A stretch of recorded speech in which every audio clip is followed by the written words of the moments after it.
Well, I hope everybody is having a good evening here.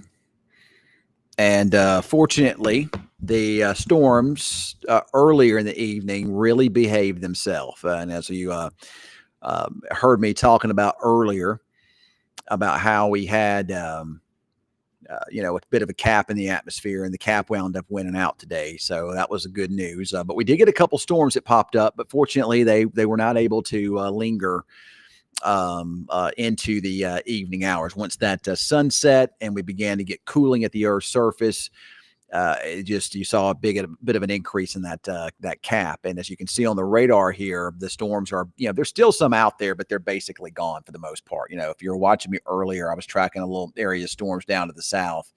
And as you can see, those are getting chewed up. And one thing I want you to notice on the radar here, notice all this blue that's increasing around. The radar site on this particular instance is near Fort Worth. And notice all this white and blue you see expanding out, kind of like spider web. That is the cap. So what happens is the radar beam is bouncing off the inversion. So the cap creates what's called an inversion. It creates a density difference between cooler air below it and warmer air above it. It's a density difference, and the radar beam bounces. So that's what that is right there. It used to be called ground clutter, but now we know that that's not the case. This is what we call AP on radar, or excuse me, I think it's AP on radar, anomalous propagation on radar, or attenuation, or something like that is the term for it here. And anyway, that's what it's showing. You can see how it's eating the thunderstorm, but showing that cap out there. In order to get storms, you're going to have to take something to really significant to be able to lift the atmosphere. A dry line by itself, typically in this type of situation, won't be able to do it. But the cold front itself it would be enough. And cold front itself is still well back off to the northwest here, way up here. So late tonight, as the front itself dives south and east, you're going to begin to see what we call the upper air support associated with it as well. That can help lift the atmosphere up, and that could help, despite there being a cap, that could help produce thunderstorms once again. So what I've done is, while the signals are mixed as to whether or not we'll see storms again, I'm at least going to go with a threat for isolated severe thunderstorms overnight tonight across most of the area here. And by isolated, again, not everybody sees a storm, but if you do see one and it can get strong enough, then I wouldn't rule out all severe weather hazards with that. It's mostly a hail threat, but if the storms can get strong enough and the front is able to, overcome the cap that's out there, and then, I suppose there's a chance there could be an isolated, stronger or severe thunderstorm that could produce a tornado or two. I don't think that's the main concern overnight tonight, but it is certainly not out of the question. Now, as that front itself surges eastward, and I'm talking about this will be during the pre-dawn hours and early morning hours or before the sun comes up, you're going to see a line of thunderstorms develop over this way. That's where your most widespread activity will be, is with that line over here along and east of I-35. That would include Sherman-Denison, the Metroplex, Dallas-Fort Worth Metroplex, maybe some of the eastern parts of Montague and maybe Jack County, just southeast of Graham here, and then kind of follow that east of Oklahoma City and up into Tulsa. So that's what we're looking at. This is the HRRR computer model, and it actually did a pretty good job with it showing these storms dying out fast here this evening here. So let's put this in motion, and it does try to show some renegade thunderstorms trying to develop out ahead of the main front after midnight. And this could be here, perhaps, maybe a supercell up this way, maybe.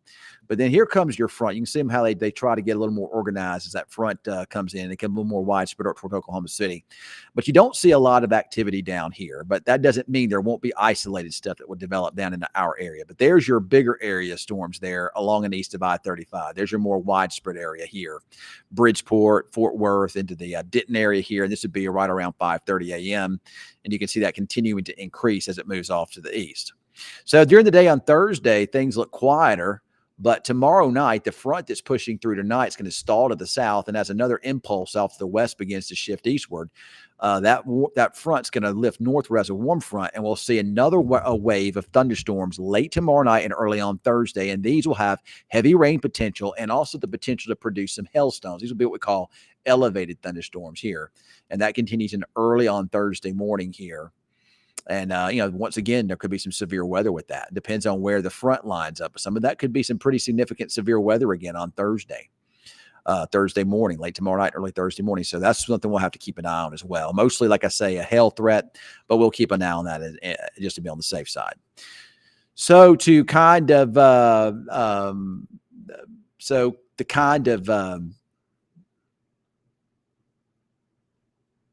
I was reading something here from Facebook. That's always going to be, we need to basically we can throw that into the junk pile here because oftentimes that's what. All right, there we go. Get rid of that because oftentimes that's going to be trash. So, all right. Hey, what's up there? Weatherman Cam is back here now. So, so yeah, we did have a tornado watch earlier today, and we could see another one reissued later on tonight. Wouldn't be surprised. So we'll just have to see, what happens with that.